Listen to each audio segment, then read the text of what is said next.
Is there somebody behind this thing? Is there someone sitting behind this?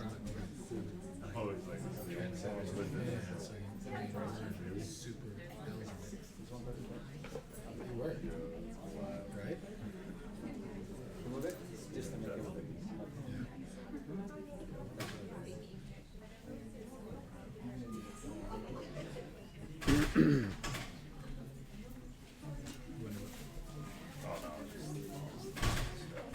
What is it?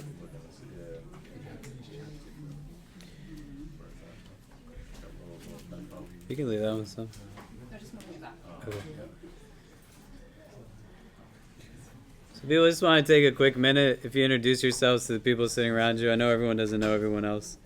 You can share your names, how your day went. We'll get started in just a minute, inshallah. Okay.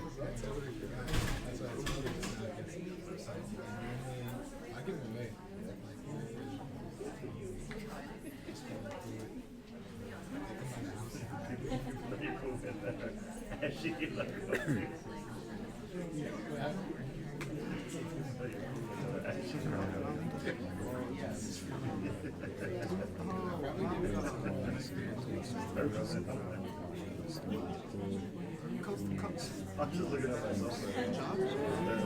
I just know it's somewhere else.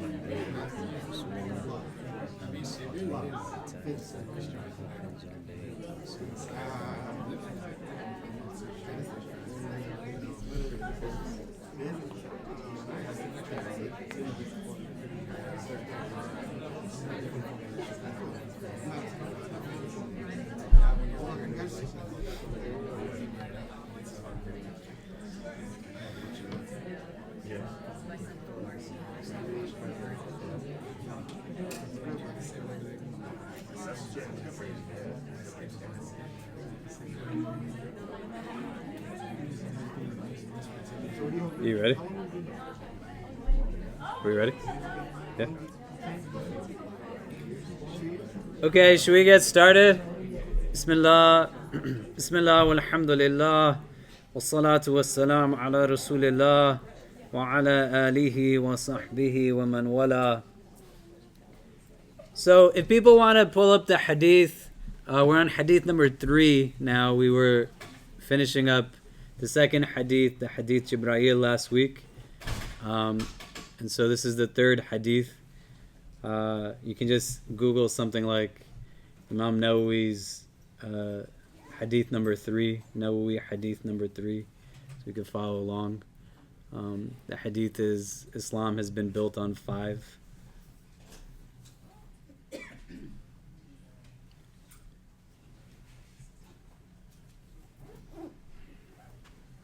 Does anybody have it?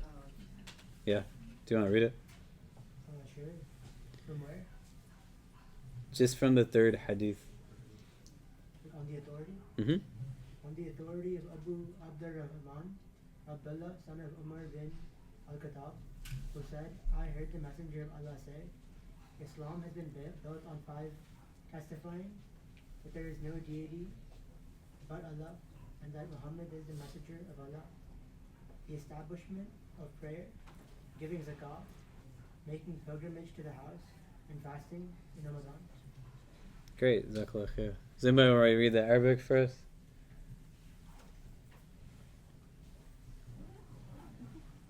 Yeah, go ahead. عن أبي عبد الرحمن عبد الله بن عمر بن الخطاب رضي الله عنه قال سمعت رسول الله صلى الله عليه وسلم يقول بني الإسلام على 5 شهادة أن لا إله إلا الله وأن محمدا رسول الله وإقام الصلاة وإيتاء الزكاة وحج البيت وصوم رمضان. رواية البخاري ومسلم. Jazakallah khair. So this hadith is a lot smaller than the last hadith that we read. The hadith Jibreel was a lot longer, but it's got parts to it that kind of correspond in terms of meaning, right? The hadith Jibreel has a section that when the angel is asking these questions, Akhbirni an al-Islam, and the Prophet ﷺ talks about these 5 pillars. And so in a little bit, we're going to just kind of discuss amongst ourselves, like, why do we think that is, right? Imam Nawawi is the compiler of the hadith, and he's got a third hadith, that is right after a hadith that pretty much mentions the same thing. Like, why would he do that? Before we do that, we want to talk a little bit about the narrator of the hadith, Abdullah ibn Umar, who is the son of Umar ibn al-Khattab.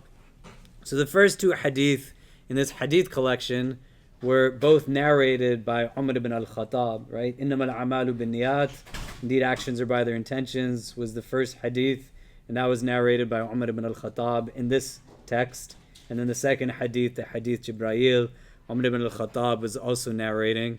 But now you have the son of Umar, whose name is Abdullah ibn Umar, who's a pretty young man. But we want to be able to understand kind of the biographical sketches of these individuals, so we can also read into their words a little bit of who they are and where they're coming from on this. There are a lot of different young companions whose names are Abdullah, and they are noted for very different things, but Abdullah ibn Umar, he was noted particularly for narrating a lot of hadith.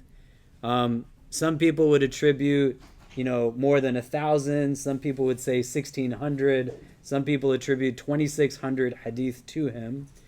And he and some of these other young men who were named Abdullah, who were just teenagers when the Prophet passed away, they had this very unique opportunity in that they were absorbing Islam at a very young age, right? They weren't seeing it through the prism of somebody who has experienced life for 20, 30, 40 years.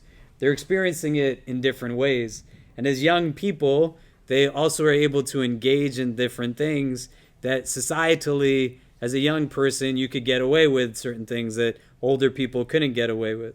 So my son Kareem, who's 8 years old, you might not say, Kareem, why were you in the women's self-defense workshop, right? But if Kevin went into the women's self-defense workshop, who's sitting right here, be like, why is this grown man standing in this place? Do you know?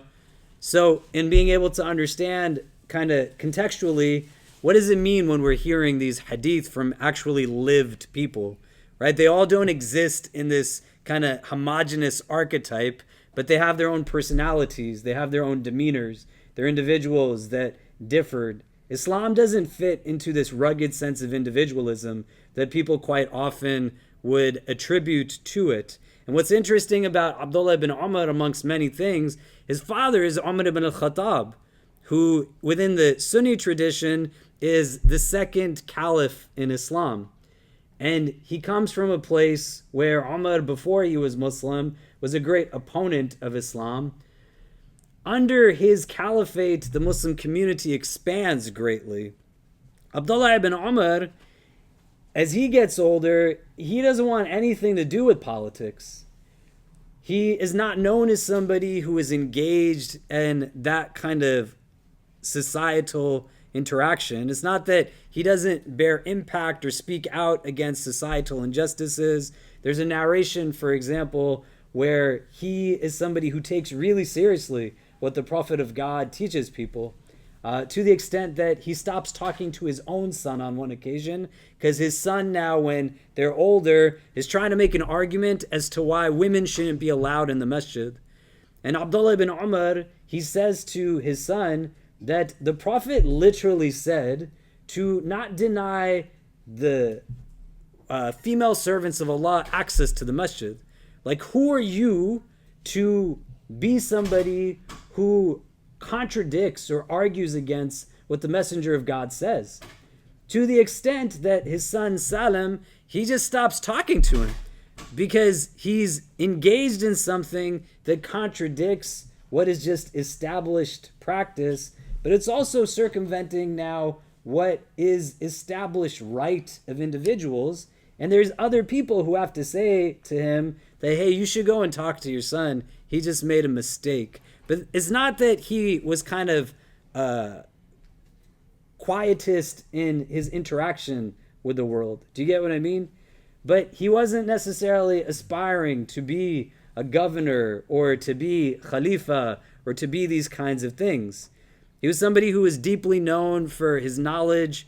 He partook in a lot of the ghazawat, the battles that took place, and he had like the energy that a young person would have. He was exemplifying what it meant to be somebody who adopted like a very sound belief. Because the Quran teaches us, characteristics of laziness, for example, are attributes of the munafiqeen, the hypocrites, right? May Allah protect us from any type of hypocrisy. And so people like this, they wanted to be in the mix of things, right? They wanted to actively participate and kind of engage at a broader level in ways that weren't just kind of passive, but like they bought into this. And Abdullah ibn Umar, he was known as somebody who he just had this extreme kind of connection to the prophetic example, like his sense of character, his ethics, his etiquette, his practice. He had a deep influence on the development of the Maliki school of legal thought within Sunni Islam. So the people of Medina, they were impacted deeply by this man. And the title, amongst many titles that he had, he was known as one of the 4 Abdullahs, right? So there were 4 young Abdullahs who were well known.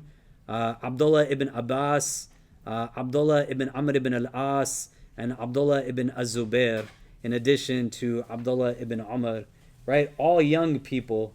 There's another Abdullah that's well known from the companions whose name is Abdullah ibn Mas'ud, but he was much older. He wasn't considered to be a part of this kind of young contingent, right? And literally, they're like teenagers. They're not like elderly people. And he's in a place where he spends a lot of time in gatherings with his father, with older companions, taking in all of this information. And so you want to think about this, right? Because if you have ever experienced somebody who's like a well-known figure who then has a child of some kind, right? Like when I was growing up, I wasn't typically like very religious, and I met many Muslims as I got older, and I would go to like Muslim spaces sometimes, and I just didn't really fundamentally understand certain things. But somebody once tried to explain to me something that they called like Sheikh's son syndrome. And I said, what does that mean? And they're like, well, if you have a sheikh and they have a son, like sometimes they adopt a certain personality or attitude, And I said, well, that sounds like pretty judgmental, right?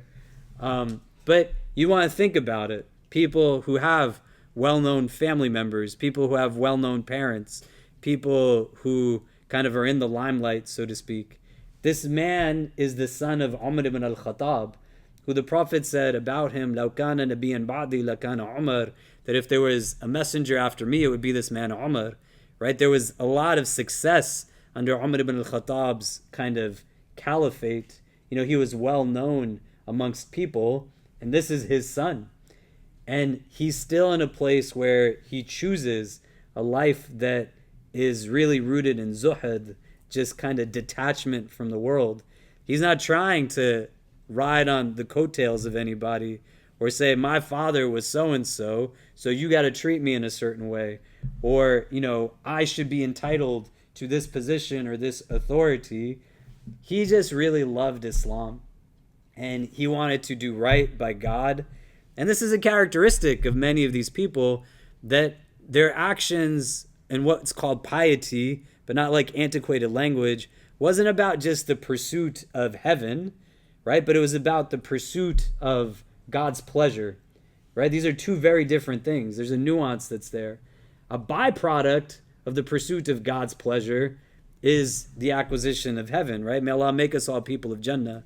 But you can live in a life that says, I'm just trying to get into heaven, versus I'm trying to live a life that's pleasing to God.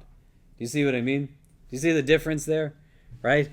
And that's what this is about. And he's got to make decisions that say, that's not really my thing. Like, I'm not going to be the person that can do this in this way. So when you're asking questions about like the politics of the society, right? My father is my father, but that's not me. I'm not going to pretend to be something that I'm not. And it's important because you are entitled to your own individuality within this religion. You're not in a place that just because your father is so-and-so or your mother is so-and-so, that means by extension you are going to be such and such and so-and-so. Right? I tell my kids quite often that you are blessed that you are growing up in a community like this, but I do not want to cast a shadow over you in any which way. Right? Your relationship to your religion should not be because you have to bear a burden of being the son of somebody who serves a community. Like, you got to figure out some of these things for yourself and have connection and ownership to it. You know, and personalities can be different within families. And here we're seeing this. Abdullah ibn Umar, who is the son of Umar ibn al-Khattab, who narrates the first two hadith that are compiled in this text, and his son is narrating the third. They do very different things with their life. They're both still narrating hadith, but he's just in a place where he's not the caliph in Islam, nor is he trying to be a part of that as a process. Does this make sense, what I'm trying to say? Right? So like, if you have kids or you're one day blessed to have kids, it's okay if they don't do what you do. It's also okay if you kind of go in a different route than other people in your life or your family. That's not what success necessarily looks like. If anybody was going to be in a place where the acquisition of what was deemed to be something good, it would be this guy doing what his father was doing, right? But he's able to tread his own path. He's able to still make sense of his relationship to his faith without having to be exactly what the generation before him was. Do you see what I'm saying? Right? And he's still bringing benefit. He's still contributing to people in meaningful ways. And there's so many things that you can look at of Abdullah ibn Umar, who is the son of Umar ibn al-Khattab, in terms of like roles he played in helping people, both during the time of the Prophet as well as well after. He was one of the last companions to pass away, like in Mecca, right? He lived many like years. They said he performed 60 Hajj in his life, well over 100 Umrahs, right? So you got to think about this. Hajj can only be performed once in a year, right? You can't perform it like twice in a year. You can only perform it once in a year.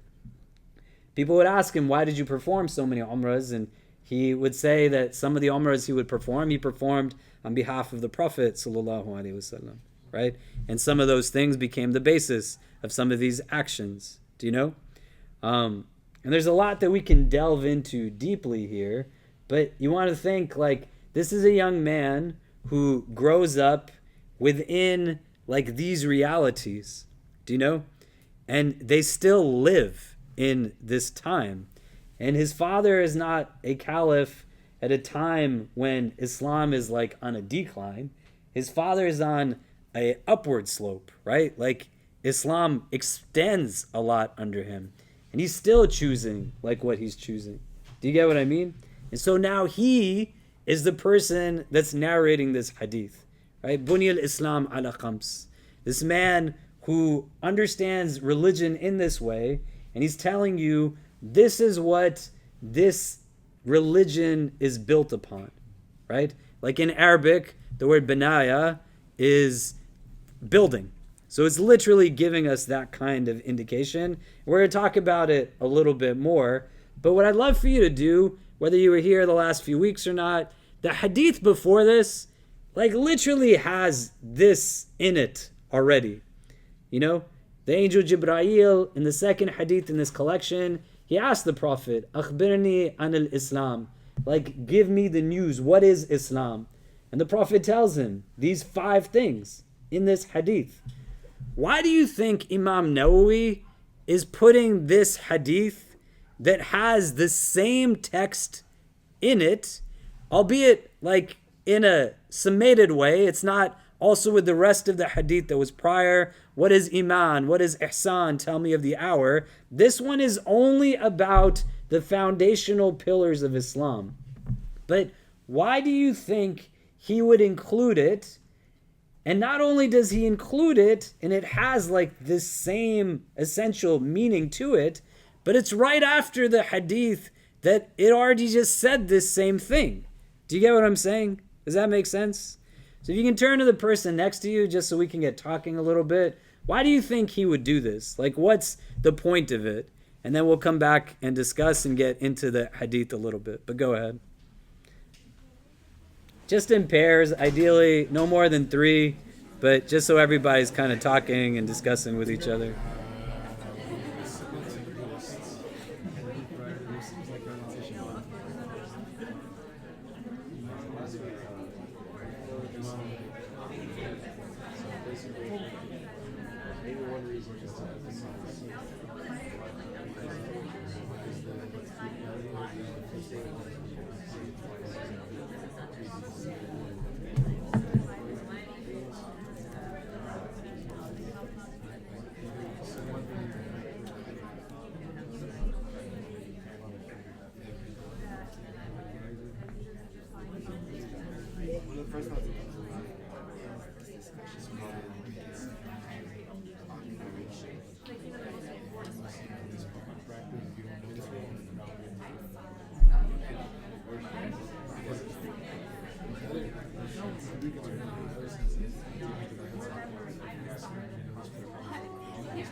Okay, so what are some of the things? Why do you think Imam Nawawi is bringing this up a second time in the very next page of this book? What do we think? Yeah. So we were thinking maybe because this would be like extra confirmation of the importance of the message that the hadith conveys. The other reason maybe because he wanted to shed light on the pillar himself, because this is like another generation. And as you just said, the backstory of him is like he seems to have like very unique personality and like different perspective from whatever was happening at that time.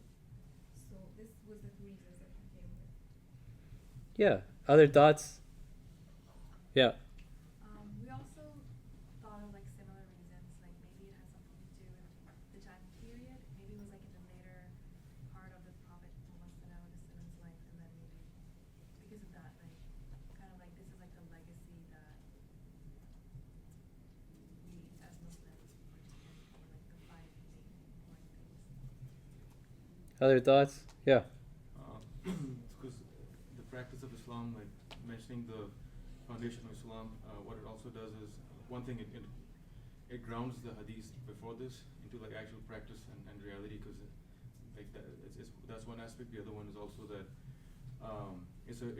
it emphasizes the communal kind of responsibility of the practice of Islam, because that's something that binds the community together. And as Islam spread from the first generation, the one thing that could at least outwardly keep the community together was the practice, and that was the starting point. So this was the string that holds the community together. Other thoughts? Yeah. Yeah, similar to what the brother was saying, but we were discussing about the second hadith about Islamic son and Iman. It's almost like a system, whereas this is like the building blocks for that system, and this kind of just clarifies what goes into that system of Iman, Ihsan, and Iman. But also, I think we found a similarity of in the Quran there's a lot of repetition, and a lot of the repetition is kind of given to you in different contexts. So I guess similar to what the sisters were saying about a different generation reiterating something, it's kind of allowing us to relate to these messages a little bit more when there's different contexts and different ways of repeating it. Yeah, I mean, we know in the Quran and the Hadith is going to repeat different things. But thinking about it from the standpoint of Imam Nawawi as the teacher, right? He's putting this on 2 pages next to each other. Why do we think he's doing that? Not like the Prophet repeating himself. And we've pulled some of these different things. But you want to think about this in these ways, right? In the emphatic nature of this, and giving this in this kind of affirming sense that this is what Islam is about. Do you know? Bunya al-Islam ala khams. When we're thinking about this also, you want to think the Prophet ﷺ is an amazing communicator. And just the way he describes things, there's not anything that is without meaning in Allah's plan. And there's not anything that's without meaning then consequently within the Prophet's teachings of Allah's plan. Do you know? So if I'm getting this imagery now in my head, I'm not thinking about it contextually in relation to us sitting in Manhattan. In a Meccan society, in a Medinese society, the buildings do not look like this.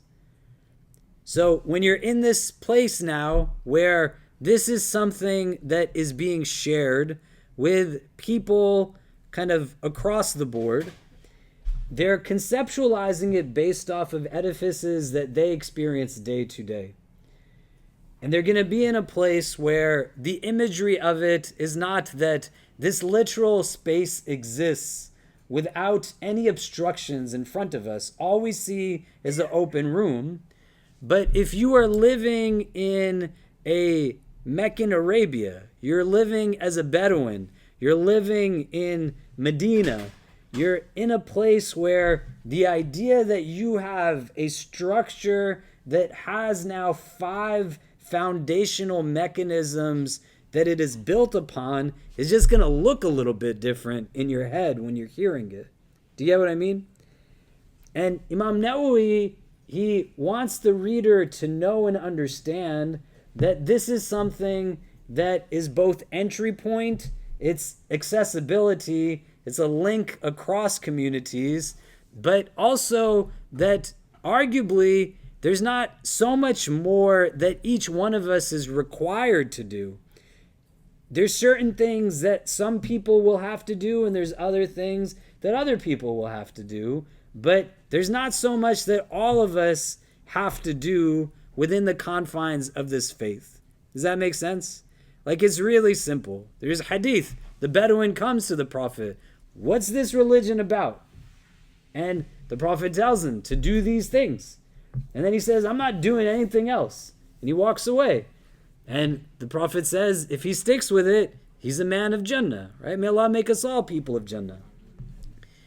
The hard part when you have mechanics and ritual is going to get to a place where it can be just about the externals, right? Here, for example, when we get to that part in the Hadith, it doesn't talk about performance of prayer as the musallin, right? Like the people who do prayer. You are musalli if you are like the one making salah, right? It says iqamat salah, like to establish prayer. We'll talk about it when we get to that part in the hadith, but when you are establishing prayer, it's not the same as just praying. It could have just said pray, but you can just pray and you're praying with your body. Establishing the prayer means like following the rules and mechanics of it, praying it in its time, praying not just with your body, but praying with your heart, with focus, with presence. Language is really important here. Do you see what I mean? And he's breaking it down for us in a way that says, hey, it's not just about like standing up and down and kind of pecking at the ground, but this is really like what the base of it all ends up being, these things. And you got to constantly be revisiting it. You got to constantly be going back to it at the end of the day. The foundations are what everything gets built upon. Do you see what I'm saying? So if we start to break it down in terms of the hadith, what is the first thing that he says that Islam is built upon? Shahada. Yeah, and what does that say? Huh? It's not your question, man. Yeah. I'm pretty sure most people in the room know what the Shahada is. What does it say? Okay, so let's think about this now, right? He's talking, sallallahu alaihi wasallam, to these people in this metaphor. The imagery is rooted in this. There are conditions to the Shahada being fulfilled in our tradition. It's not just the saying of it, but to have knowledge of what the Shahada means, to have certitude in the Shahada, to accept the Shahada, to submit to the Shahada. And we're going to talk about these things in different ways. But understanding that it's not just about rote memorization or kind of articulating on a tongue, there's got to be a little bit more that's a part of this.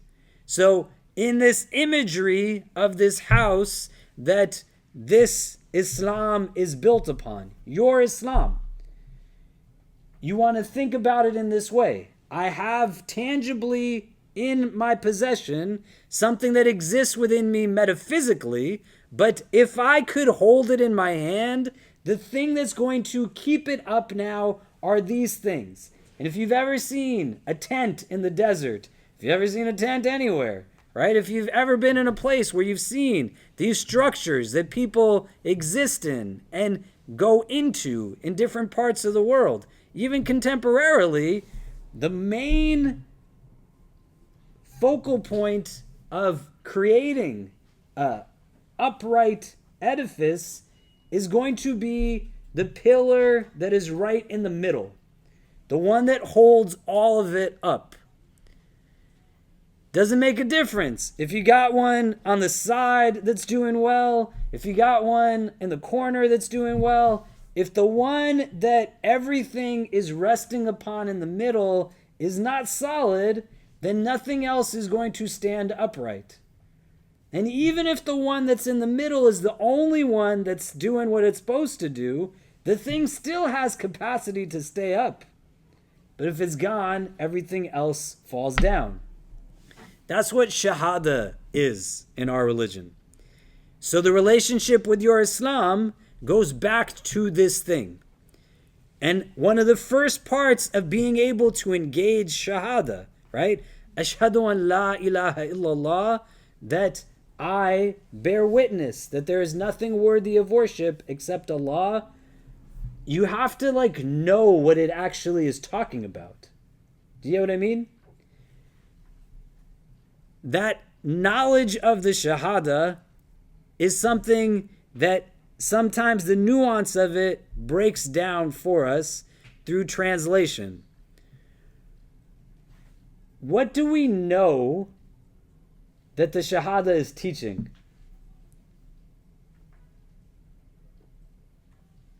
Like if somebody walked in here and you told them, say this phrase, right? We're not tricking people into converting, but they're trying to understand what this is about. What is this thing actually saying? What does it mean?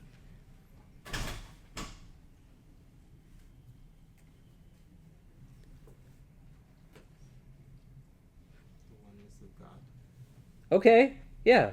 The oneness of God. What else?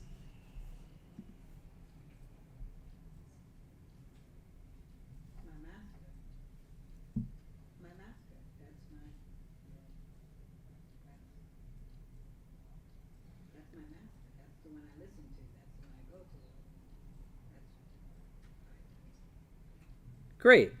So thinking about this now in two frames, right? It's a statement. La ilaha, that the la means no, right? It's a negating word. Ilaha is not like just a god, do you know? But ilaha is like a ilah is anything that you could worship. It's very different because in contemporary society as well as like pre-modern society, people worship a lot of different things. We were talking about this while we were breaking our fast after Maghrib. There's a lot of people in the world right now, they're showing you that their God is money and that their religion is capitalism. They're showing it to you every single day. They don't care about black people. They don't care about the black people of the Middle East. They're in a place where what they worship is wealth, and what their doctrine is just rooted in the acquisition of wealth. La ilaha means that there's nothing worthy of worship. Not just there's no God, because the conceptualization of God is going to vary from individual to individual. You go on the street right now and you talk to somebody based off of where they're coming from, their language of what a prophet is not what an Islamic understanding of a prophet is. Because prophets are different in various traditions. You're not knocking anybody's belief, but it's different. You talk to somebody who comes from a different religion, whether it's monotheistic or polytheistic, the essential understanding of who God is different. This Shahada is telling you in its first part what is taught to us as just complete negation. There is nothing worthy of worship. You got to wipe it all off of the slate. Your physical beauty, don't worship it. The validation of people, don't worship it. Culturally hegemonic attitudes that are abhorrent, that make you hate yourself, don't worship it. None of it is worthy of worship. There is nothing worthy of worship. In particular, like your worship, is not worth it. And then it gives the exception, which is an absolute affirmation. Illa, except Allah. And the ilm of this is knowing that this is what it says. Who that God is, what we understand about him to be, also on a subjective level, as we get through this a little bit more. Because you could believe that God is Khaliq, he created you. That doesn't mean that you believe he is Rahman, that he is merciful and compassionate, nor does it mean that you believe he is Razak, the provider. Like, I'm not the provider of provision to my children. I could be a means through which they get it, but that's not coming from me to them. Do you see? La ilaha, there is nothing worthy of worship. Illa, except Allah, except God. A pure monotheism. It's very different from other religions. Nothing else is worth my worship. I am not subservient to any of God's creation. My submission is not to family. My submission is not to a spouse. My submission is not even to myself. Right? This is Quran. أَفَرَأَيْتَ مَنِ اتَّخَذَ إِلَهَهُ هَوَاهُ. Do you see the one who takes their hawa, their desire, as being what they worship? And that phrase is saying, none of it's worth it, man. All of it has flaw to it. All of it has just limitations to it. Nothing is worthy of your submission. Nothing should be what it is that you are chasing after except Allah. So that complete negation is followed by a complete affirmation. All of it, only this. That's just what it is. Right? There was iftar on the table. None of it is there except the Nutella. So when you hear it, it's like, oh, the only thing that's left on the table should be Nutella. Right? All of it is gone but this. Do you see? That's what this first part is saying. And then the second part, affirming the prophethood of the Prophet Muhammad sallallahu alaihi wasallam, we're going to get to in a little bit. But condition number one of this shahada is knowledge. This is not an inherited religion. You can think it is, but it necessitates embracing it as a discursive theology, right? What does this mean to me? And we're going to get into it in a bit as we build out some of the rest of these points, but in recognizing it now in this way. Point number 2 within the frame of the shahada is you have like yaqeen in it, certitude. Yaqeen meaning the way we come into this room and you know when you hit the light switch, the lights are going to turn on. You're going to go down the hall and there's a water fountain and you're going to think water's going to come out of it. Every human being has reasonable faith. Anybody who tells you that they are without faith, they're lying to you because they believe in these things. What reason do you have to believe that the lights are going to work in your apartment when you go home? Why do you believe that water is going to come out of the faucet? What yaqeen is having a deep faith that you believe in God the way you believe that the lights are going to turn on when you hit the switch. That you believe in God the way that you believe water is going to come out of the water fountain when you turn the water fountain on. So understanding that certitude can now get juxtaposed by elements or two elements that help us to understand what it is by recognizing what it's not. So certainty is not doubt. And you'd want to think for yourself, how do I know when do I have doubt in the shahada? Versus what demonstrates to me that I have certitude in it. This is different from struggle, right? Struggle is something that is hard. All of us have it. It's not easy right now to be Muslim in the world. May Allah grant ease to all of us. It's difficult. That doesn't denote an absence of certitude. But you want to have for yourself a metric that recognizes that the whole point of the shahada is not to just spit it out when you lift your finger or put your finger down in the prayer, or you might be shaking it up and down, or however you do it. Do you know what I mean? Right? My kids, when they were learning how to pray, they thought because we were putting one finger up, that if you put two up, it's even better. Right?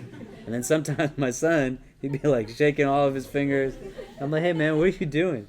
And he's like, you put one up, so I thought I'd put all of them up, Bubba. I was like, amazing. Thanks. It's good. I'm doing well here. What are you claiming when you say this thing? So you can know something. It doesn't mean you believe it. You can know that when somebody says this, they're affirming a pure monotheism and they're affirming a prophethood in this man, Muhammad ibn Abdullah sallallahu alaihi wasallam. That doesn't mean that you believe it. I could take you down the street to the Department of Islamic Studies here. There's a lot of people who are professors there. May Allah give them hidayah, who know more about Islam than all of us in this room combined. It doesn't mean they believe in it. So do you see the difference between knowing and believing in it? Right? This is the difference between just codified creed and faith. So part number 2 to this La ilaha illallah is you got to actually believe in what you're saying. For that pillar to be upright that's holding it up, the rest of this house, is not you pick and choose at different times. This is what I'm giving more certitude to. That dollar is more valuable than anything else. That ring on my finger is more valuable than anything else. Imam Nawawi, who's the compiler of this hadith collection, he passes away at a young age because he, amongst many other things, spoke out against social inequities. He wouldn't eat certain foods that came from his own homeland because he felt that the land was unjustly usurped by the government. And he wasn't trying to do that. And it impacts his health overall, but he's in a place where he knows what his belief is. You can't believe in something if you don't know what it is. But after you know what it is and you can explain it and you can give a presentation on it and you can talk it out deeply, it doesn't still become enough to say, I actually buy into this thing. If you were to assess just from your decisions, your choices, in the last day, the last week, the last month, even just the last day, does it demonstrate that you think that there's nothing worthy of your worship except Allah? To be a worshiper in our tradition, an abd, isn't like a servant or a slave, the way people translate it, is lazy, like these translations. You are an abd because you necessarily rely on something to exist. You cannot exist on your own accord. That's what an abd is. That's why everything in creation is abd. Allah is al-ghani. He is free of need, self-sufficient. This is why he's Rabb. So you are now in a place where you are making a determination. Am I Abdullah or am I Abd of the dunya? Am I Abd of the reflection in the mirror that I look at?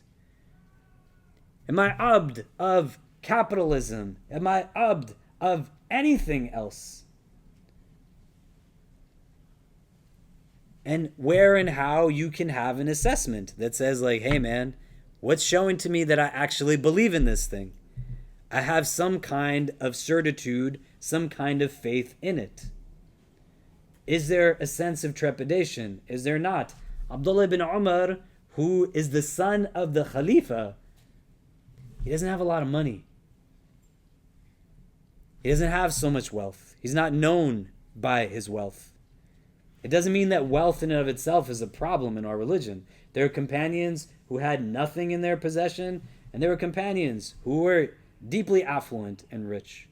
The whole idea was to just understand that you're going to be not asked about how much you have, but how did you acquire it and what did you do with it?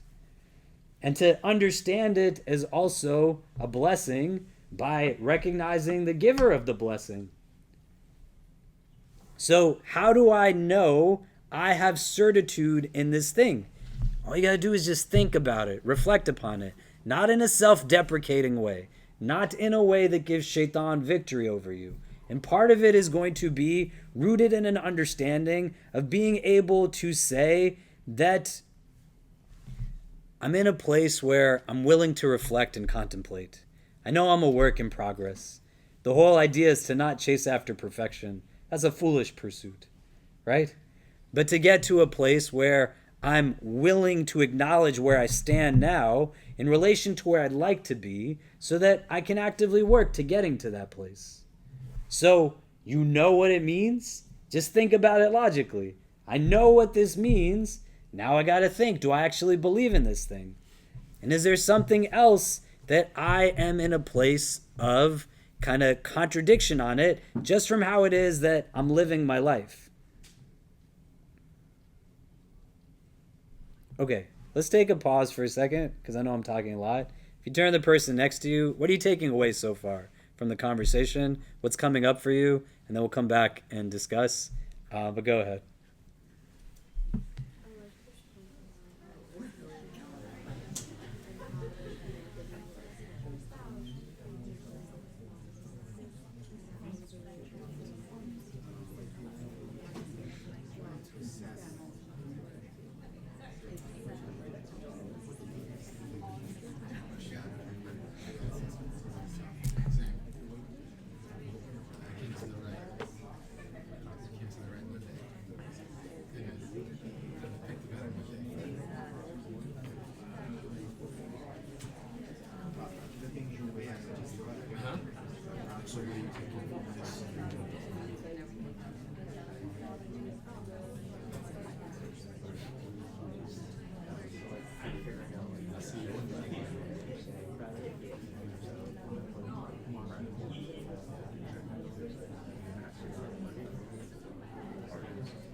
They're probably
Okay, what are some of the things coming up for people so far?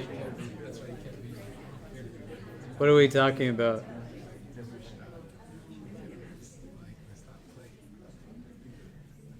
Who wants to start? What are some of the things coming up so far? We're taking away so far.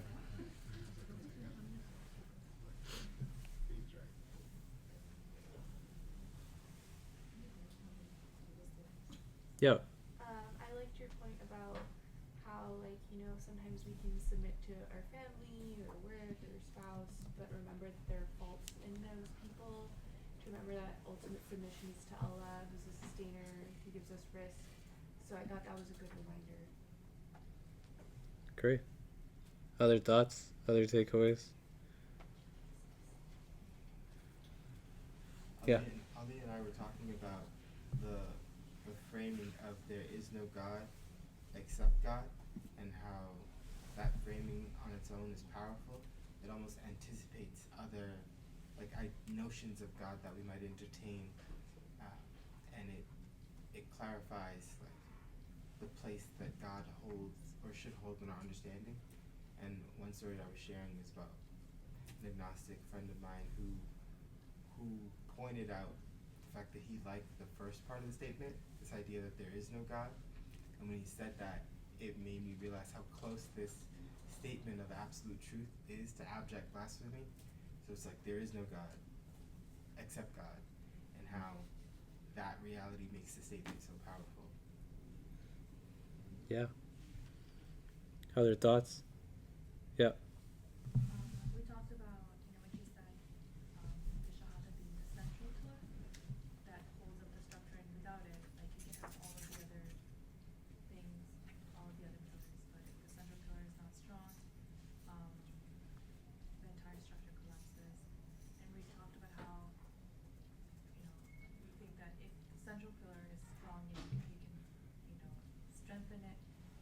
other things become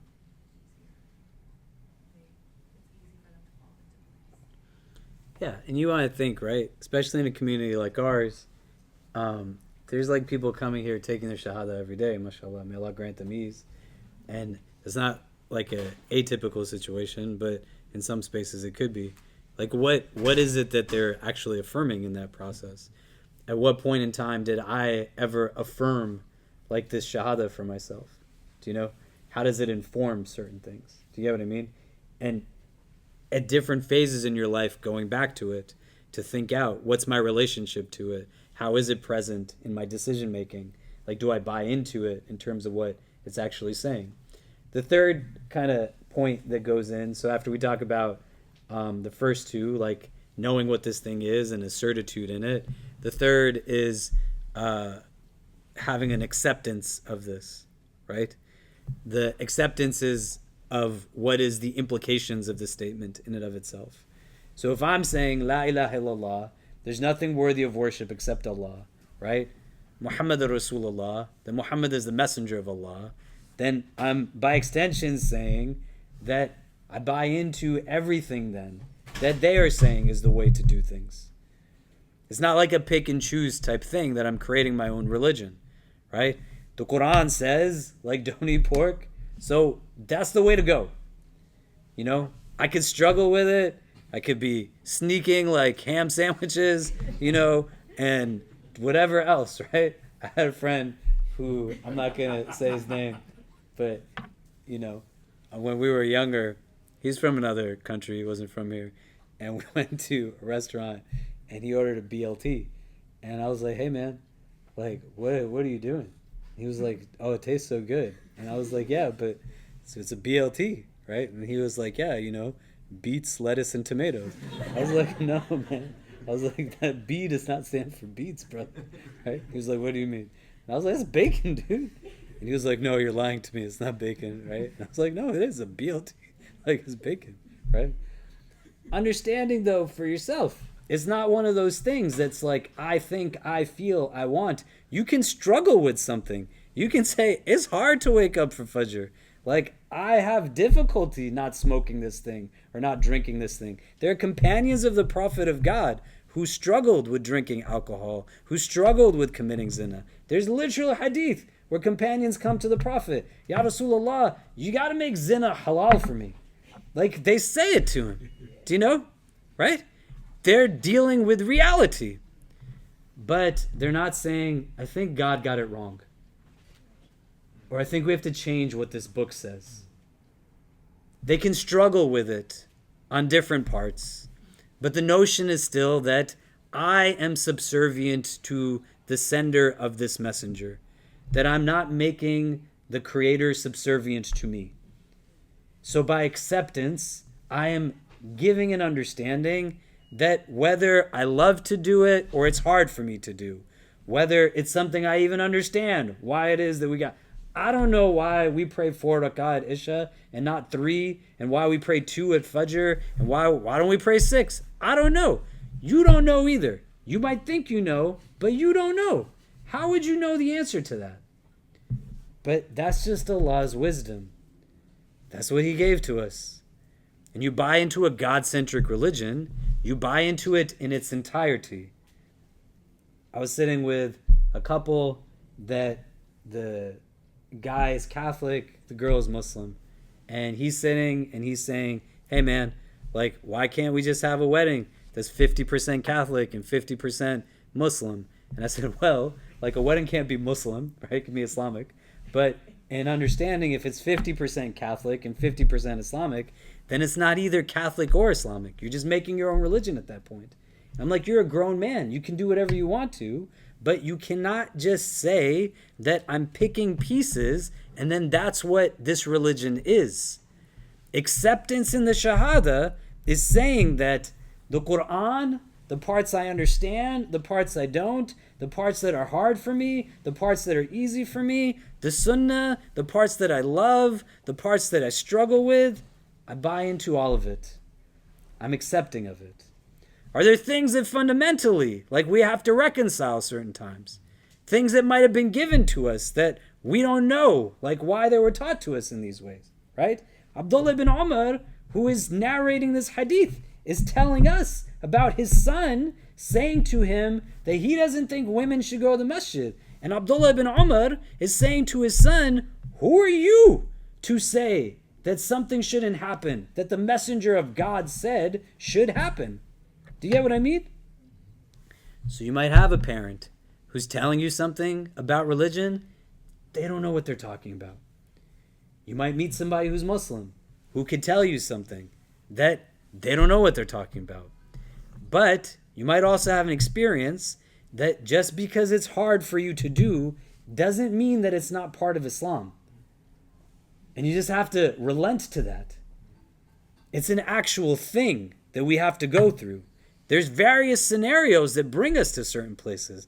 I spend a good chunk of time, not on a daily basis, but I could say weekly, just on the phone with people who their struggle is necessitating them unlearning things that are just not what Islam says. But it's given to them in that way, and then it throws everything off. Do you know what I mean? When you're saying this shahada, a part of it is also accepting what its implications are. There's nothing worthy of worship except Allah, means that whatever Allah has sent to me, like, I accept that. Muhammad is the messenger of Allah. Whatever the Prophet is teaching me, I have an acceptance in this. You then have what we understand to be like a subservience or a submission to the Shahada. So you can accept it, you can believe in it, and you can know what it's talking about, but it still might not inform your decision making. You know? So the idea now is to have it inform your actions. The submission to it is not just in lip service. It's something that you are subservient to in your tongue and in your heart, but it informs like actions. It does something that says that I'm going to try to act in accordance with what this religion is telling me to do. And you have to be kind to yourself in this, right? It's not about indifference, but to be able to understand that it's like not a overnight kind of, now I believe this, and all of it's just going to come into it. There's no button on you that says, here now I'm super Muslim, and here I'm not super Muslim. Do you know what I mean? And everybody has stuff that they can improve upon and work upon. Do you know? But you're in a place where you are just trying your best. And that submission is also that you don't pretend like it's not there. Do you know what I'm saying? Like you don't. There's a difference between saying, I am in a place where I feel like my safety is compromised. The world is chaotic, and it's showing me again and again what it values and what it does not. I don't know if I'm comfortable praying in an openly public space at the time that I'm in. I can't tell you what I'm comfortable with because I'm not you and you're not me. My job is to be Muslim, right? My office is down the hall from a prayer space, you know? Like, I have certain privileges that all of you do not have fundamentally. But there's certain things that are different from struggle to just straight up like neglect and ignoring. Do you know? Like, I know this thing is this thing. I'm still just going to go do whatever this is. No struggle attached. I just feel like it. So then you're worshiping your feelings, right? It's hard for me to pray because it doesn't feel a certain way. You don't worship the feeling. You worship the one who told you to pray in this way. Do you see what I mean? And the benefit isn't attached to what the emotional experience is at the end of the day. It's just you get it done because you're supposed to get it done. So that submission is something that is there. Then another aspect to it is actually having like a certain like integrity and honesty in the Shahada. What does that mean? There was a lot of people during the time of the Prophet of God, especially as Islam was like on an upward trend, that they outwardly expressed it, but inwardly their heart just wasn't there. Right? These category people, they're called the munafiqeen. They have hypocrisy in their hearts. May Allah protect us from it. They're just dishonest. They're lying about it. Do you know? You don't want to have that kind of engagement where you're just saying it for like the sake of saying it, and it's just to gain from the benefits of what the community is able to offer to you. And so when you say something with honesty, like where does that come from? Right? If we are understanding and distilling what these things mean, a lot of this has to do with letting the shahada be in your heart, not just on your tongue, but something that you're able to sit with and say, like, conviction is in here. It's not just something that's here, something that resounds deeply within me, that I have a relationship with, just like I have a relationship with anything. And as I grow and life throws different things at me and I oscillate in different ways and my faith goes up and down. This is hadith, that your iman is like a pendulum. It's going to swing. It's going to go up and it's going to go down. These are normal things. You don't have to hate on yourself as a result of it, but to be able to understand within it that there are people who just claim it, but it's not necessarily rooted in something here. You see? Sincerity, that is a big part of our religion, right? You don't want to be disingenuous. You want to have a genuine relationship with this thing. Do you know? Like, I actually have conviction in it, and there is ikhlas in it, right? There is a sense of sincerity. The Prophet had this, and he demonstrated it. You know, when the people of his community want to make him stop, his uncle Abu Talib is still his protector, so they can't do anything to him. And they say, go tell your nephew to stop doing this. And they're trying to broker and barter and do whatever it is. And Abu Talib is like telling him, they want me to get you to stop. And the Prophet says to him so powerfully that if they were to put the sun in my right hand and the moon in my left, I still wouldn't stop. And Abu Talib knows from this just how deeply convicted his nephew is in this. And he says, I got you. Like, don't worry. You cannot feign sincerity. So if somebody tells you, like, be Muslim until you get to the door of the office, and then when you're here 9 to 5, you're not Muslim anymore. And what are they bartering with you?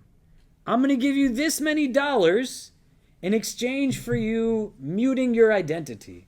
This is not, hey, go nuts on the internet right now. If you are going to act in a certain way, you have to deal with the consequences of your actions. It's not about a prism of equity, whether it's fair or not. It is unfair. It is not fair. Just deal with that and then work in the prism of reality. That's not what we're talking about here. When the Prophet is being told, we will give to you, what do you want? Like, do you want money? We'll make you the richest amongst us. Do you want land? We'll give you power and authority. Do you want women? We'll give you the most beautiful women. And each and every time, he's like, it's not about this.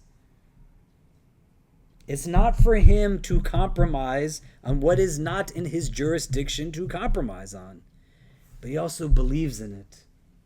So when they present to him an option, he's saying, put like celestial objects in my hands. The sun is in my right hand, the moon is in my left. I still wouldn't stop.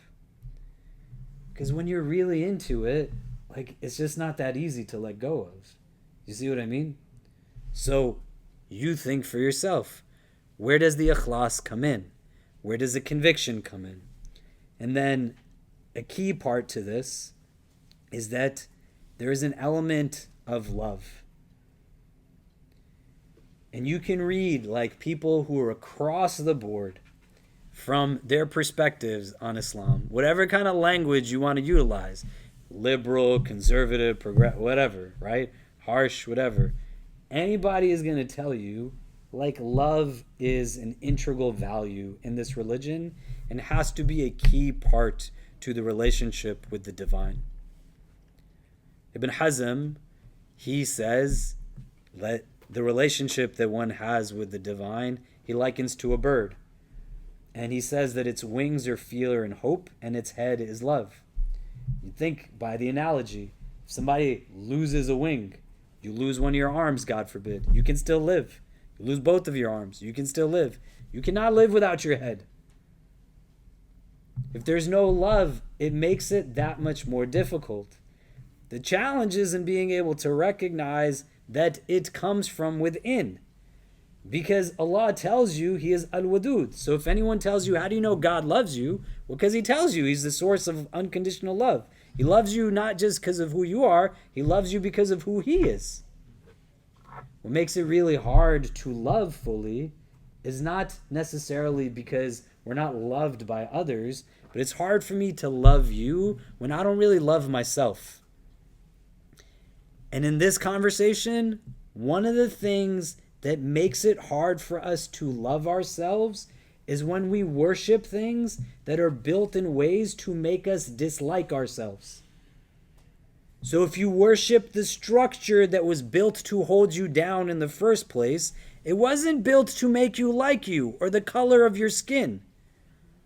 It was built to make you detest the way that you look. That's what it was built to do.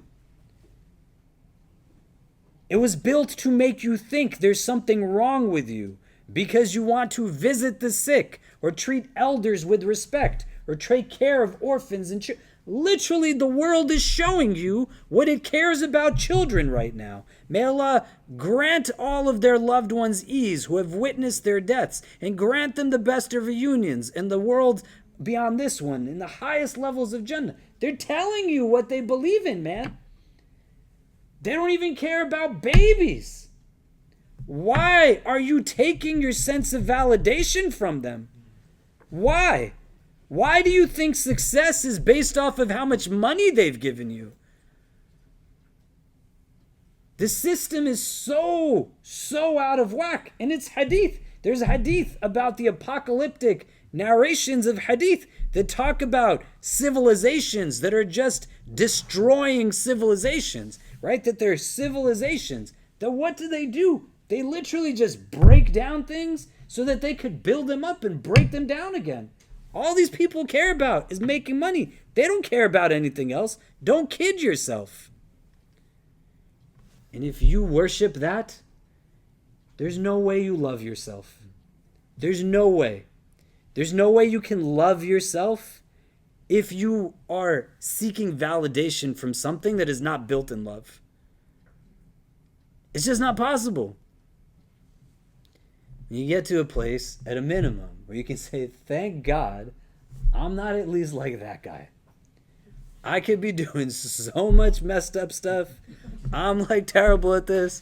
I'm eating BLTs thinking they got beets in them, right?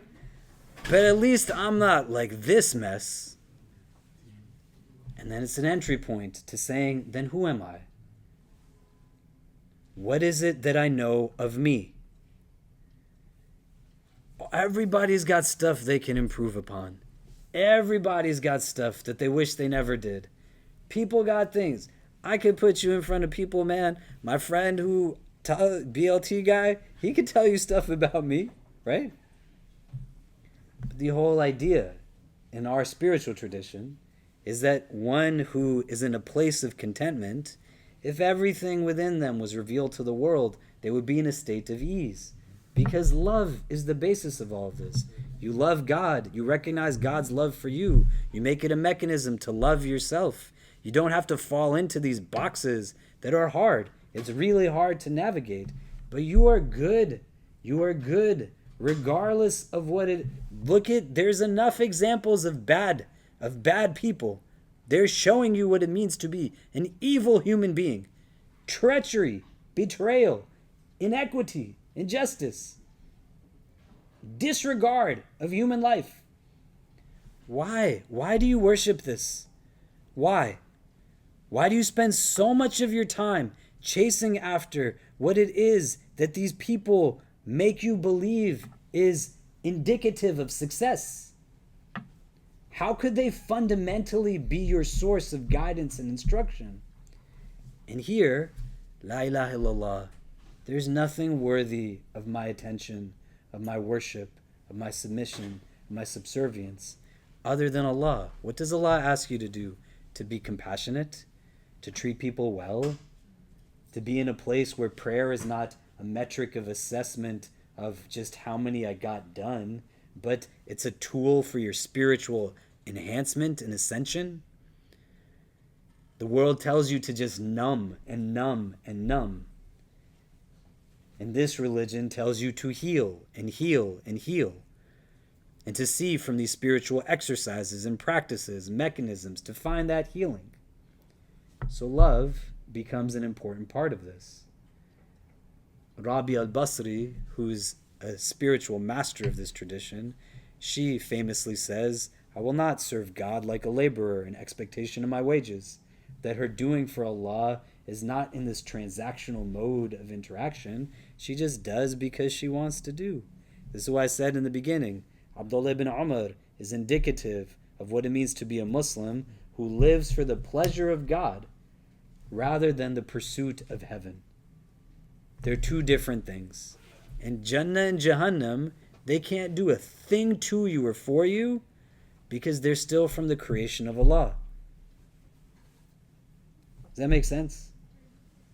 And so this Shahada is that main kind of pillar in this house.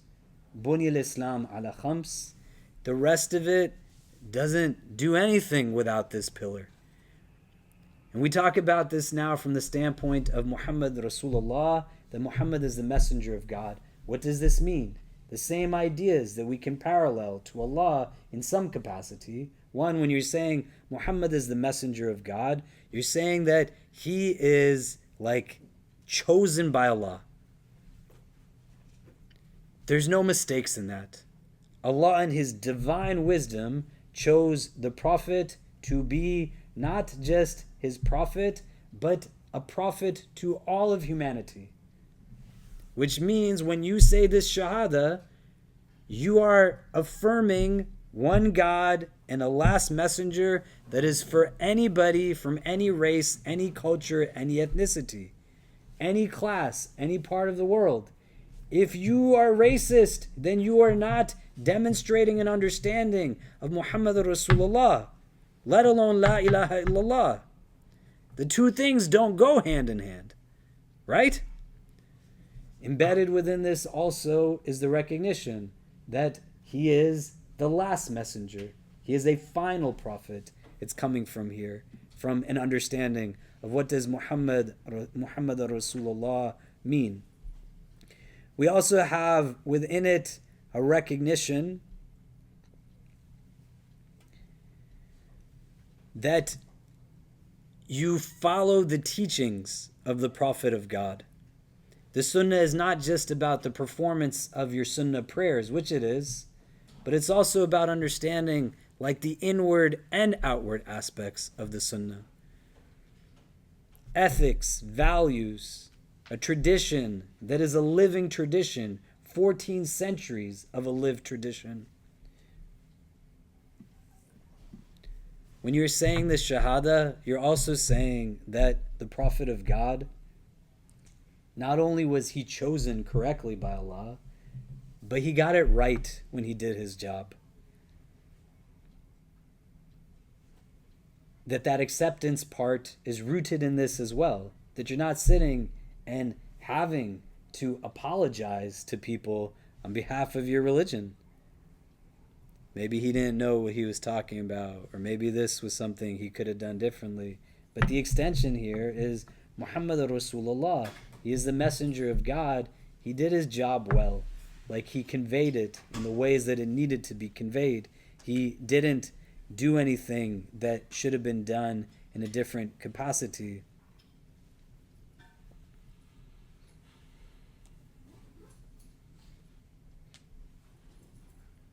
And then also a part of this is that you similarly have a love for the Prophet Muhammad sallallahu alaihi wasallam. You're taking in this Muhammad Rasulullah and understanding that this man is an exemplar. He has a connection now to the divine, and that he personifies the Quran in a lived form, like his actions, his teachings, his sayings, his tacit approval, they are an embodiment of what this book is. So you read the Quran and you read the Hadith, and not in a reductive way, but you see how all of them kind of connect to each other. You distill meaning from it, but it becomes a philosophy on life. You're not just Muslim as a sociological identity variable, but you're saying like, hey, what would somebody who believes in one God do in this situation? Where would I go to find that understanding? Well, here is like the prophet of God. What are some of the things that he was doing in this situation? Did the prophet let his children get married to people who were from a different culture? Yeah, like it happened. So why don't you? Did the prophet have family members who came from all different racial and cultural backgrounds? Did the prophet have relationships with people who were Muslim and people who were not Muslim? Did the prophet demonstrate what compassion, justice, equitable treatment was? How do you take care of your neighbors?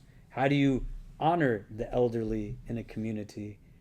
Where do you go to for advice and counsel, ethical dilemmas? So in understanding in this shahada, for it to be upright, like you are buying into that he taught it well, and that this is where you also take a source of instruction and guidance from. And as you grow in capacity, right? My 8-year-old is not going to relate to the sunnah the way my 41-year-old self should relate to the sunnah. And if all you know of the sunnah is what you learned when you were 8, 9, 10, or 11, then you are doing a disservice to yourself. You have to be able to revisit it as you develop consciousness in your life. Your mental faculties grow, your emotional capacity grows. It helps you to understand different parts of what it is that this tradition is teaching us. Okay, I want to be mindful of time. We're going to go through the other ones really quickly because we're not like teaching a fiqh class here. The how-tos of salah, your prayer, and zakah, like charity, and hajj, pilgrimage, and Saum, like fast in Ramadan. But we'll talk about those. But this is an important thing, right? The shahada is described as being the key to Jannah, right? May Allah make us all people of paradise. And it's not the only part, because for a key to work, what's quite often given in sayings of people of the early generations of Islam, they use this metaphor, and they say keys need to have like ridges to them. There's things that allow for it to actually fit in, for that gate to be open, the door to be open. This is where these other things come from. We'll talk about this stuff, but you want to just go home and think about, what does the shahada mean to me? How do I value the shahada in somebody else? Do I discount or delegitimize people's Islam based off of stupid things? There's no other way to say it. It's stupid if you think somebody is a better Muslim or a worse Muslim based off of their country of origin or the color of their skin. Doesn't make any sense. Like, makes no sense whatsoever. Do I recognize enough of a value in my sisters and brothers who I share this thing with, so my relationship is not rooted just in similar and familiar sociological traits, country of origin, cultural heritage? If I'm only comfortable with people who share those things, it's not that that's a problem, right? You sometimes need to be with people who understand. I don't know what it's like to be a black person living in the United States. And so you sometimes have to be with people who just get it. I don't know what it's like to be a woman. I'm not a woman. In case anyone was wondering, right? So there's values to having these spaces, but that's different from I need everyone to be just like me, not because there's something wrong with you being you, but I don't know how to be me unless everyone around me is me. That's why there's all these messages where when you walk in and you're different from everybody, everybody just stops and stares at you. That's why Malcolm says that one of the most segregated times in the country is on Sundays, and it's not that different on Friday afternoons. And people go to the clubs that they have built, boys' clubs, cultural clubs. They're not masjids in the ways that masjids are supposed to be. A house of God is meant to draw attentiveness to God, not the house. And everybody is meant to be able to access a house of God, regardless of their backgrounds. So all I would suggest is spend some time, like real time, and carve it out. What does the Shahada mean to me? Do I understand what it's really seeking to invoke? Is it the basis and foundation of my philosophy on life? That if I was to conceptualize my existence as a home, is this what it is that's holding that home up right now? Or what else comes into it? That sincerity, these other things, what they also mean is that you don't worship anything else. You cannot fully embrace the Shahada if there's something else you worship.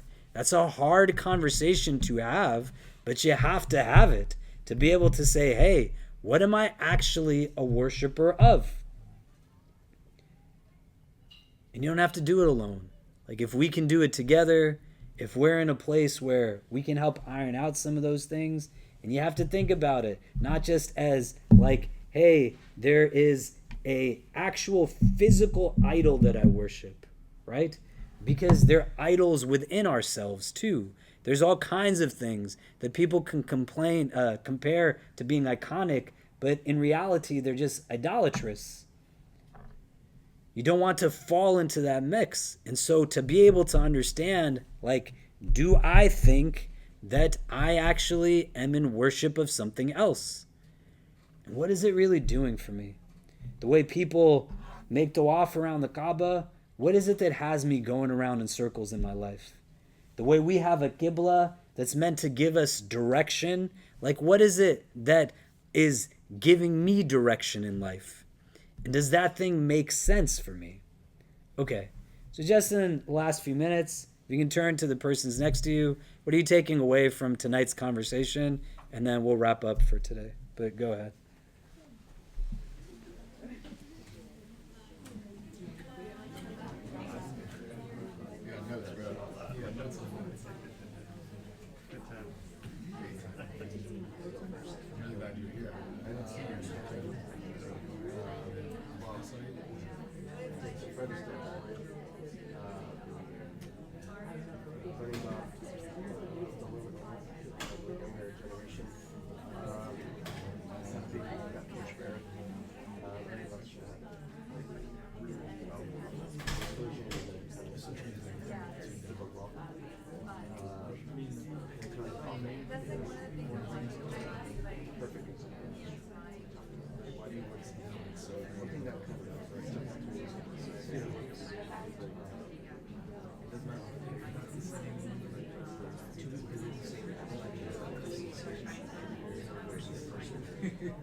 What you're talking about earlier. So it was fascinating.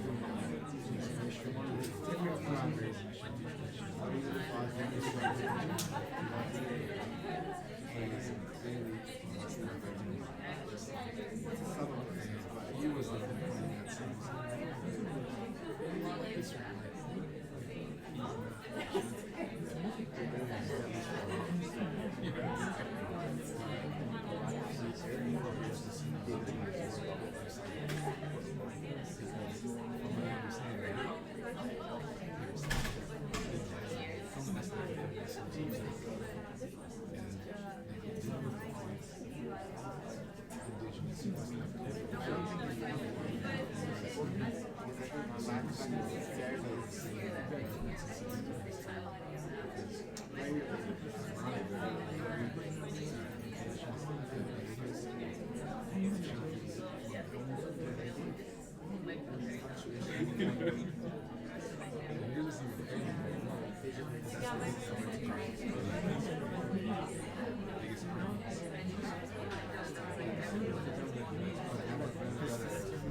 Okay, what are some of the things we're taking away from today's conversation?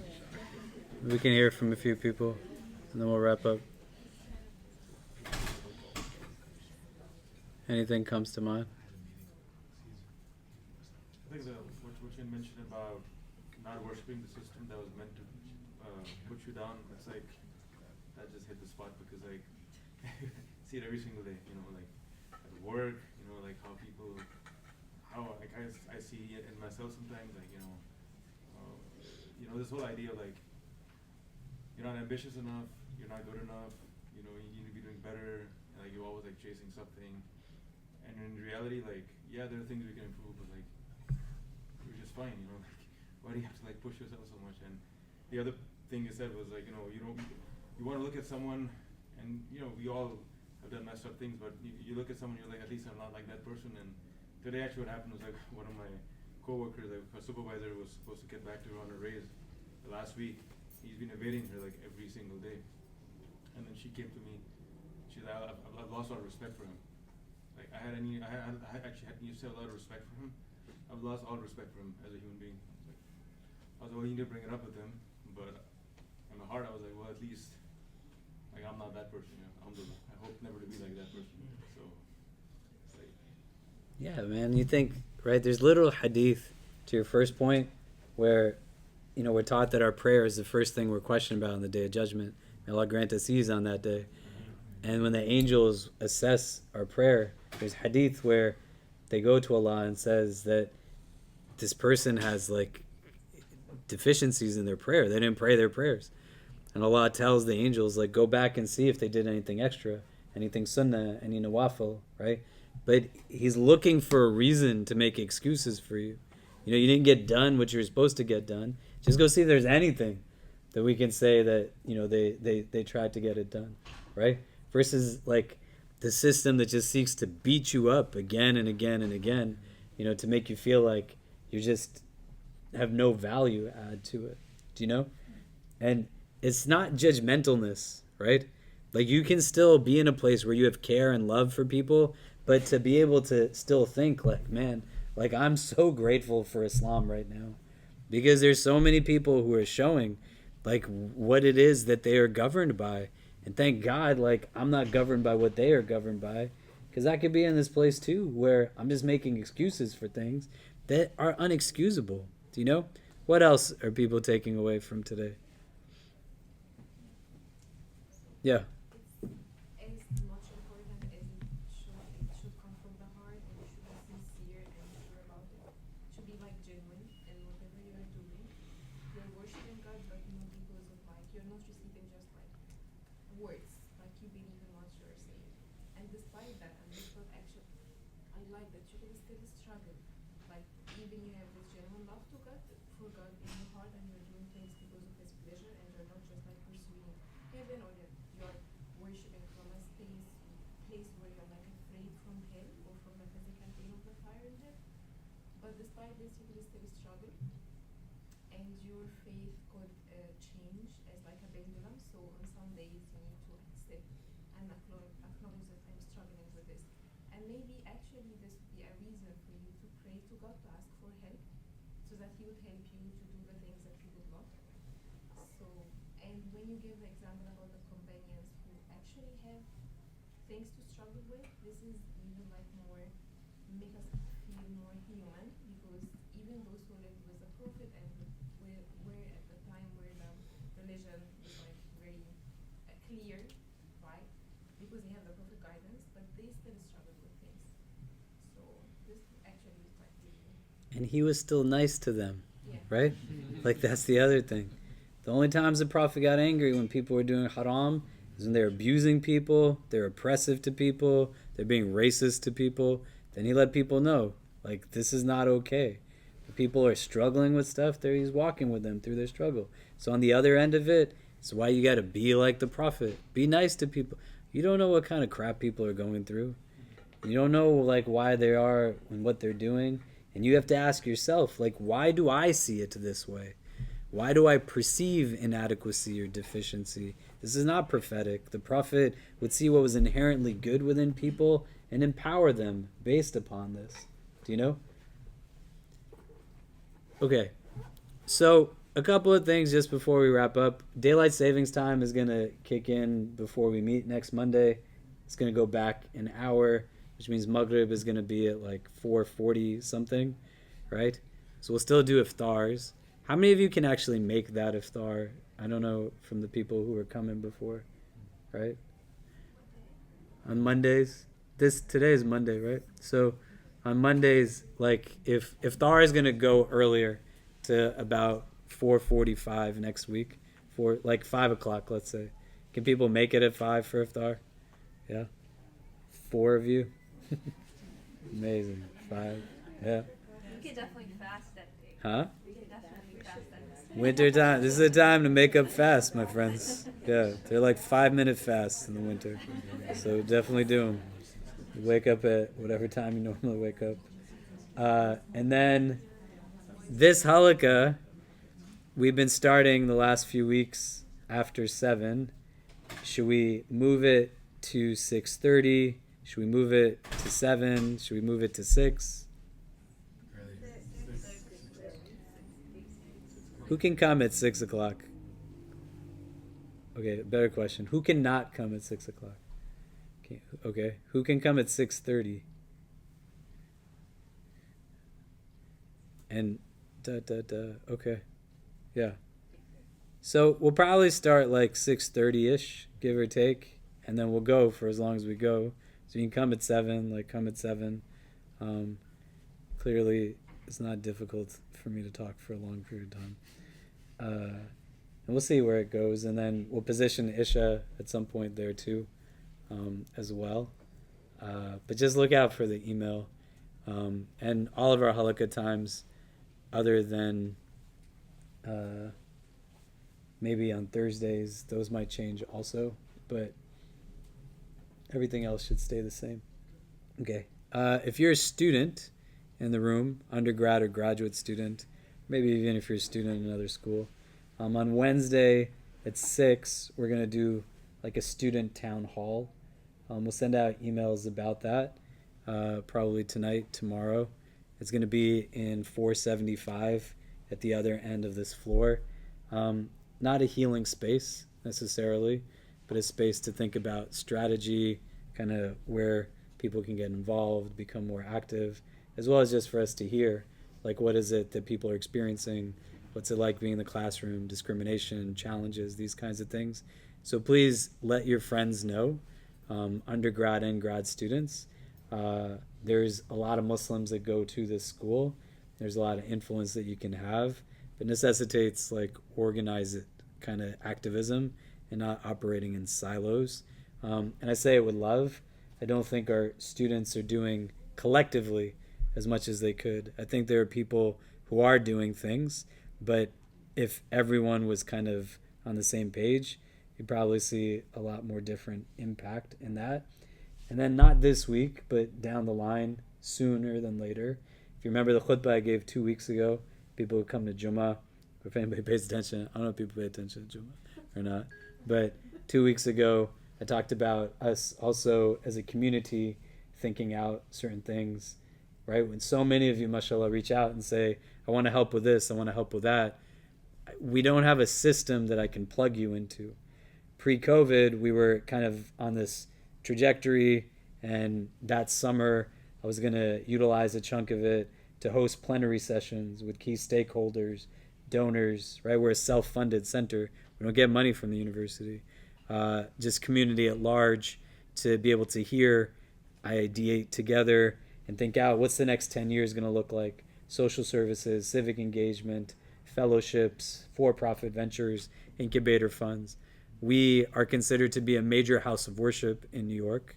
And so in the pandemic, we had to pivot a lot to be able to support a lot of different things. And then I am just telling you, because transparency is just a big part of how I run things here, that in the last year, as COVID protocols from NYU kind of went down and we started to let our non-student community back in where it was pre-COVID, I just had to see who was showing up and how many people were showing up. And clearly there's a lot of people that still show up, mashallah. And we're able to still do really amazing things, right? Last month and a half, we raised about $700,000 for Morocco. We raised about $300,000 for Libya. We've raised $1 million for Gaza. May Allah grant them ease. You know, these are not like small numbers, right? But from the standpoint of kind of development, nonprofit and otherwise, like it's indicative of certain things. So when we do the community kind of engagements, I'm just trying to think out right now what that's going to look like, but be ready to be a part of it, right? I turned 41 a few weeks ago on a Wednesday. Today's not Wednesday, so it wasn't this halakha, the other halakha. And I'm not old, alhamdulillah, but I'm also not 22 anymore. And so I need community help to think out succession strategies, right? To think out how we continue to build with an infinite mindset. So regardless of whether any of us are here 10 years from now, 30 years from now, 50 years from now, like the space that we've built is built soundly, and there's community buy-in for us to be maximizing on impact and potential that doesn't need any one person to be involved in order for it to do that, right? But it's not where it was when I was 22. That was a handful of people. I don't think any of you were here at that time. I could be wrong. Were any of you here 19 years ago at anything? Yeah, some of you weren't even alive 19 years ago. Coming to the IC. No, right? So it's a different place, right? And some of you have come like sporadically here and there over however many of the last 2 decades. It takes a lot of effort. And I'm saying that because it wasn't just me. There's a lot of people who some of you will never see that were here 19 years ago that were hustling to ensure you would have this space. So I'm saying it both as an invitation, but also a recognition of responsibility. You have to do what you need to do so that this exists as robustly as it can for another generation that'll be here 19 years after some of you might not be here anymore, but you helped us to build it well, right? And to me, success is not, oh man, 800 people came to Jummah, or people, I appreciate people tell me things like this is really great, and I'm glad we do this and that's a part of it. But I want to build as much as I can while Allah has given me breaths. And I want to build with people from here because I think you're all nice people. And I'm saying this to you not as deflection. I know what I'm good at. I do not have the skills to build what we have potential to build on my own. And we need people to step up in those ways who are patient enough to build strategically and to understand it not as a day-by-day endeavor, like today sucks and tomorrow is great, but to think about it for the long term, that there will be tough days and light days, but we want to still have a plan in what we're doing so that it sustains itself, right? You're all sitting here for a reason. It's not because you hate being here. Do you know what I mean? Unless there's something wrong with you, right? You're here because you enjoy being here. You come here for different reasons. Do you know what I mean? And there are thousands of people who consider this space in that way. So a generation from now, 10 years, 20 years, 50 years, you want to think about how it will continue to be tens of thousands of people, especially in a place like New York City, which is deeply influential in terms of what just happens both across this country and in different parts of the world. Do you see what I mean? And you can see when there's a gap in strong institutional presence, what it feels like, right? So we didn't go through this nonsense or continue to go through it yet again so that we pretend like it didn't happen 6 months from now or a year from now. So when those things happen, like, be ready to be present at it. And if you're a student, be there on Wednesday so that you can see where you fit into some of it. And then beyond that, for our non-student community, when we start to do some of these things, we need people who are thinkers, who are also committed, who adopt some of these characteristics that we just talked about: love, sincerity, like a sense of what you truly submit to, so that we're able to get done collectively what we want to get done. Does that make sense? Yeah. So make dua, inshallah. There's still a lot of heaviness in the world. May Allah make all those who are in a place of duress feel ease. And you can't like lose momentum. Do you know? I know a lot of you are like feeling it now, and that's like purposeful in the systems to exhaust you, to drain you, to control you psychologically. You look at the Hadith, you look at the Quran, you look at the Sunnah. These are people who are deeply persecuted, harmed, went through all kinds of physical pain and tribulation. They didn't let people take control of their hearts. And so just let that be something that you're still taking care of. It's okay to take a break, to rest, to take a pause, to replenish. And then we continue to come together in meaningful ways, inshallah, to then see, like, okay, like today is something that clearly might not be where we want it to be, but we're going to do what we can so that tomorrow is in a much better place, inshallah. Does that make sense? Okay, so we're going to take a pause here. The rest of our halakas are happening during the week. I'm going to do my Sirah halakah on Wednesday, also at around 7 something. Dr. Murmurs tomorrow. Dr. Marwa will be on Wednesday before mine. And Sheikh Fawaz is doing one on Thursday. Friday is Fried Chicken Friday. I heard somebody's taking their shahada on Friday too. I'm not going to say who it is, but you should come and celebrate with us as well. And we'll see everyone next week. Okay, assalamu alaikum.